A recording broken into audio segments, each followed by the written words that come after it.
Bueno, ahora vamos a ver la cultura, vamos a empezar con el grupo 5, vamos a ver la cultura mapuche desarrollada por Susana Nieva. Los mapuches, mal llamados araucanos, o sea, la cultura mapuche, vamos a ver, cultura que se desarrolla en el sur argentino, que se desarrolla y que existe hasta la actualidad.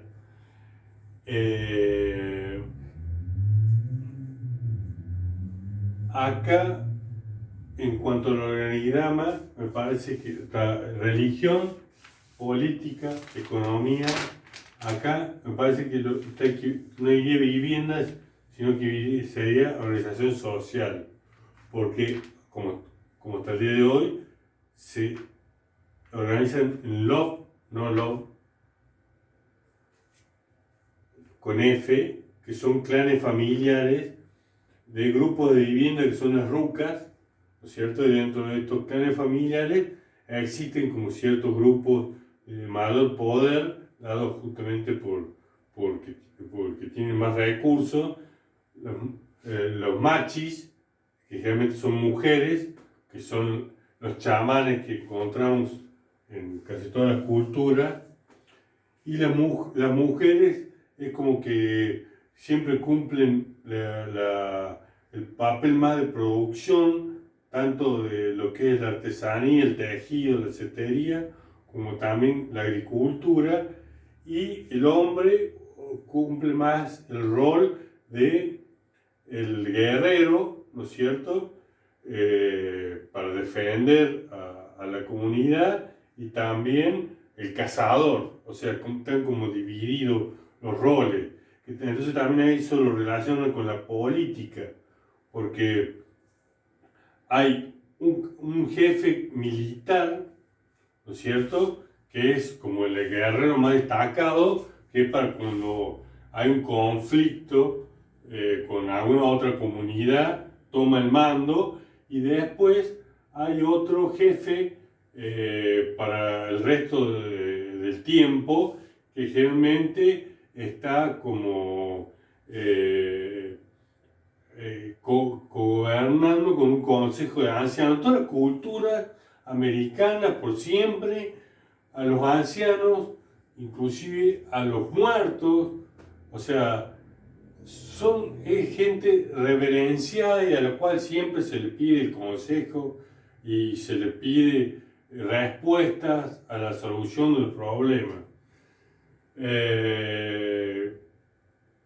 Y en cuanto a la religión, es una religión politeísta que ve en todos los aspectos de la naturaleza, ven como que tiene a una representación de la religiosidad, ¿no es cierto? Por eso que ellos, antes de cazar o de cortar un árbol o de algo, piden permiso, porque son como materialización de los dioses, ¿no es cierto? Se materializan en los reptiles, en las aves, en los peces. Ahora vamos a ver la cultura mogollón, que es una de sus etapas, la que se llama Paquiné, también realizada por su compañera Susana Nieva. Esta cultura está muy relacionada entre sí. Hay 4 culturas que tienen muchas cosas en común porque están intercambiando constantemente entre ellas. 2 que ya vimos que son Hopewell, Mississippi, Mogollón y Anasazi. Anasazi también la vimos. Esas 4 culturas tienen muchas cosas en común porque también se mueven en el territorio y muchas veces se encuentran entre sí y hay un intercambio constante entre ellas.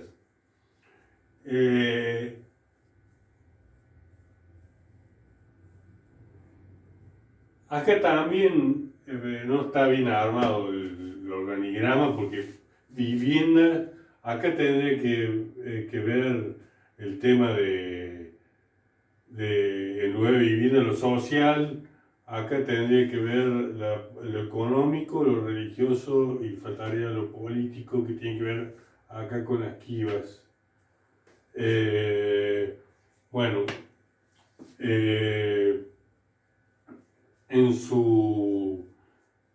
esto que habla de poblados, pequeñas casas, poblados pequeños, casas semienterradas,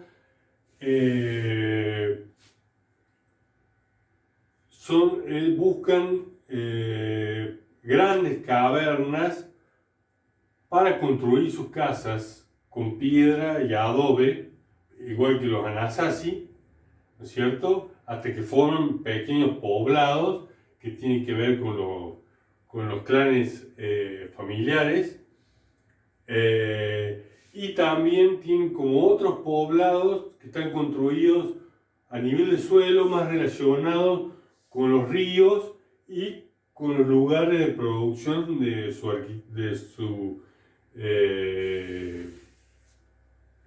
sus plantaciones. En cuanto a lo económico, ¿no es cierto? Es la producción de animales, la producción agrícola, a eso me refería, que está relacionado con estos pueblos más a nivel de suelo y a los ríos existentes, a los pocos ríos existentes en la región, y otras plantas como las alubias, que son una especie de poroto, las calabazas y el algodón, ¿cierto? Para la producción textil, pues también hay todo una producción de artesanía, cerámica, cestería, que es muy importante, alfarería, lo mismo que cerámica, y algunas piedras preciosas y semipreciosas que son muy importantes para el comercio. Existe un poder, políticamente existe un consejo de gobernantes que se reúnen en la Kiva, que también la habíamos visto en la cultura Nasazi, que son recintos donde se reúne ese consejo para tomar decisiones, y también a veces participa de esas reuniones los chamanes, porque también en esos lugares se realizan ciertas ceremonias religiosas. Acá habla de la cachina son unas pequeñas muñequitas muy características de esta cultura y que se utilizan para ciertas ceremonias que generalmente tienen que ver con ritos funerarios. Ahora vamos a ver la cultura maya clásica, que la realizó su compañero Mauricio Roviolo. La cultura maya, la misma palabra lo dice, maya clásica, una cultura típicamente clásica. Entonces está muy relacionado a lo político, social y religioso, como lo marcó muy bien acá su compañero. ¿Por qué? Porque hay una aristocracia religiosa, o sea, hay una teocracia. Son los sacerdotes los que tienen el poder político, los que gobiernan. Es más, dentro de ese grupo de sacerdotes hay un señor principal, que es la élite, que es el señor, que prácticamente genera como una organización feudal, porque es el señor con toda esa élite que lo rodea, que vive en un centro ceremonial que está hecho con un complejo de templos y plazas donde algunas veces concurre el pueblo, pero si no, únicamente está esa élite, ¿no es cierto? Y alrededor hay una serie de aldeas en la periferia que lo ocupan los agricultores, ¿no es cierto?, con los campos donde trabajan esa agricultura, y que abastecen a esos señores y a esos centros ceremoniales. Aparte, también rodeando estos centros ceremoniales hay complejos donde viven los artesanos, elementos importantísimos en este sistema, porque son justamente los que fabrican todas las piezas de arquitectura, de cerámica, de escultura, que va a ser el lenguaje a través del cual estos señores van a querer justamente imponer este sistema de poder. A tal punto son tan importantes estos señores que acá el compañero ha hecho un listado con los principales dioses de los mayas clásicos. Pero si recorremos las ciudades mayas, no vamos a encontrar muchas representaciones de esos dioses. Principalmente vamos a encontrar representaciones de estos dioses, que son los señores, que son a su vez dioses vivientes, dioses en la tierra. Entonces, la vinculación entre el pueblo y sus gobernantes no es solamente una cuestión de organización administrativa y política, sino que es una cuestión de fe que los vincula. O sea, ellos responden y trabajan y hacen las cosas porque creen plenamente que el Señor que los manda a hacer esas cosas es su Dios en la tierra. Bueno, por último vamos a ver la cultura maya tolteca, también hecha por el compañero Mauricio Roviolo, que tiene mucha similitud con la cultura tolteca.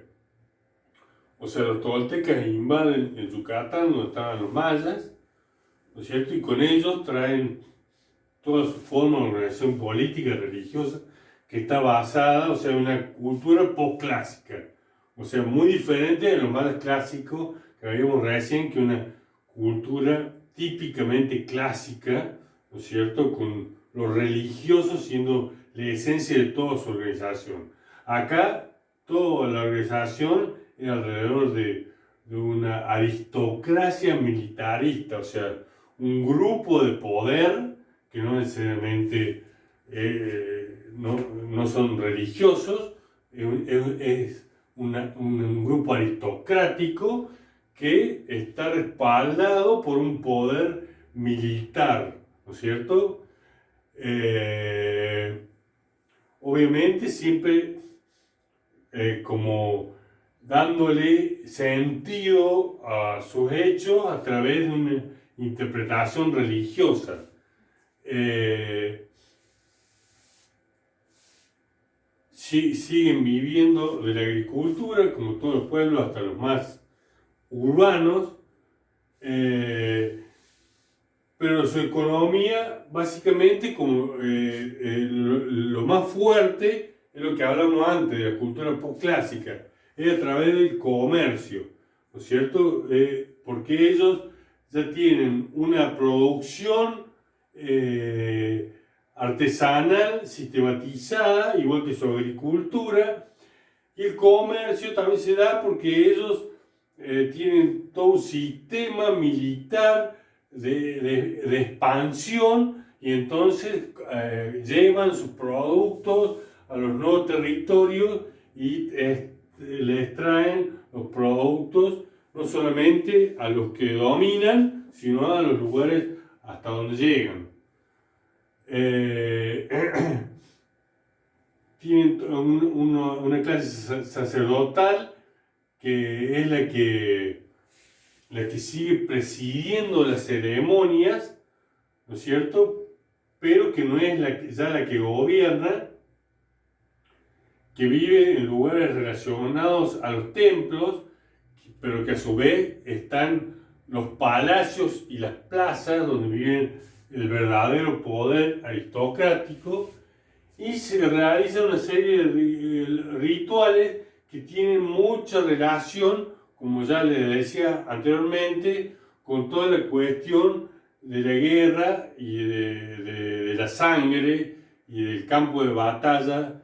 Entonces, en todos los rituales aparece muy marcado el sacrificio, aparece muy marcado la sangre, aparece muy marcado el tema del enfrentamiento. Siempre hay como dos bandos enfrentándose en una lucha eterna, ¿no es cierto? Aparte, es muy importante en su economía también los tributos que obligan a pagar a los pueblos sojuzgados.